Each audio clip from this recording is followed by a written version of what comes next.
we record the struggles, the hopes, the fears, the victories, the failures, and all the blended together make our county what it is today, that those who follow may find courage and inspiration and press on to accomplish greater things. Sophia Myrick, Regent, Oliver Morton Chapter.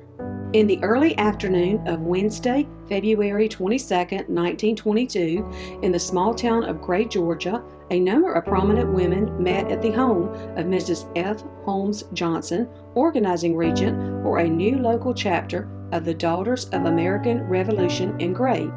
Miss Maud Penn of Monticello, a DAR state officer, was present and assisted with the organization. The Holmes Johnson home was appropriately decorated for the occasion in patriotic colors, American flags, and the red, white, and blue flora. The organizing regent automatically became regent. Mrs. Johnson then appointed the following officers to serve until the annual meeting: Mrs. Sarah Marie Roberts Pursley of Haddock, Vice Regent; Mrs. Manola Connor Ivy of Gray, Recording Secretary; Lottie Thompson Williams of Haddock, Corresponding Secretary; Annie Moore of Gray, Treasurer; Mrs. Nora Catherine Lancaster of Gray, Historian; and Miss Mary Blunt Andrews of Clinton, Treasurer. Also in attendance were Mrs. Annie Morton Bullard, Miss Minnie Brown Henderson Finney, Miss Mary Burney Jordan, Mrs. Fleda White Persons, Miss Lula Kennan Roberts. The name of the chapter was then discussed. After much debating, Mrs. Williams suggested naming the chapter Oliver Morton in honor of our regent's ancestor, who assisted in the establishment of American independence during the War of the Revolution, and whose body now rests on Jones County soil. All were delighted with this suggestion, and the vote was carried. First minutes of the Oliver Morton chapter of the DAR. Mrs. Mineola Ivy, Secretary.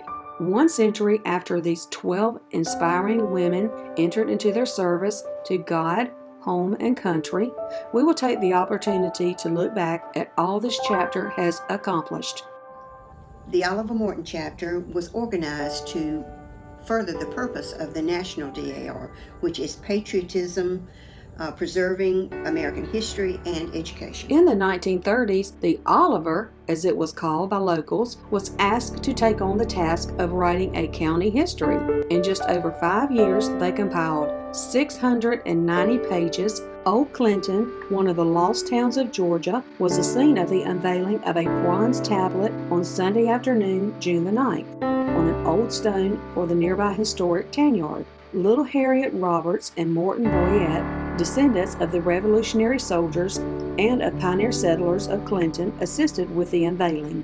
In addition, a marker placed where General Lafayette made a talk on the steps of the old courthouse, January 1825, was unveiled March the 20th of 1931. Several cemeteries have been indexed, including Clinton Cemetery, the oldest in the county. I believe that, there are lots of ways that we support education. It's not just our financial support of the DAR schools, communities, but here, our community, we are very involved with our school system. We promote literacy, do a pretty good job my whole life of essay contests. And I know sometimes those kids fuss about those essays, but I think that once they've done it, they have learned something from it about the history. And I've learned a lot of history by reading those essays myself. Beginning in 1923, the chapter began participating in the National DAR's American History Essay Contest to think about our nation's great history and learn about history in a new light. Over the last 100 years, many students have participated in the local contest. Annually, the winning students are honored at their school and are invited to attend a DAR meeting where they share their essay with our members. Through giving of history and good citizenship medals, scholarships, flag codes and American creeds in schools, donation money and books to the county library, and volunteering in schools, the Oliver Morton Chapter has continued to support education near and far.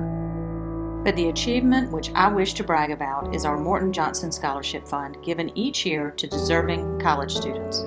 For some years, we have been able to give a number of scholarships to the fine young people of Jones County because of the farsightedness and generosity of the organizing regent, Mrs. Addie Kate Morton Johnson.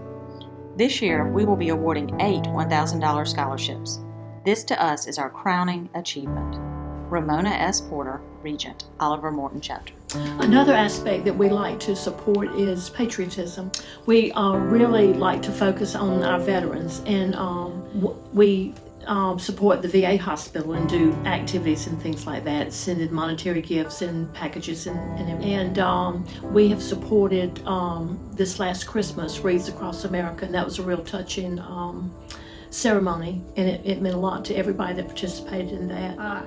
I went to my first naturalization ceremony, and what a joy it was to watch those people from all over the world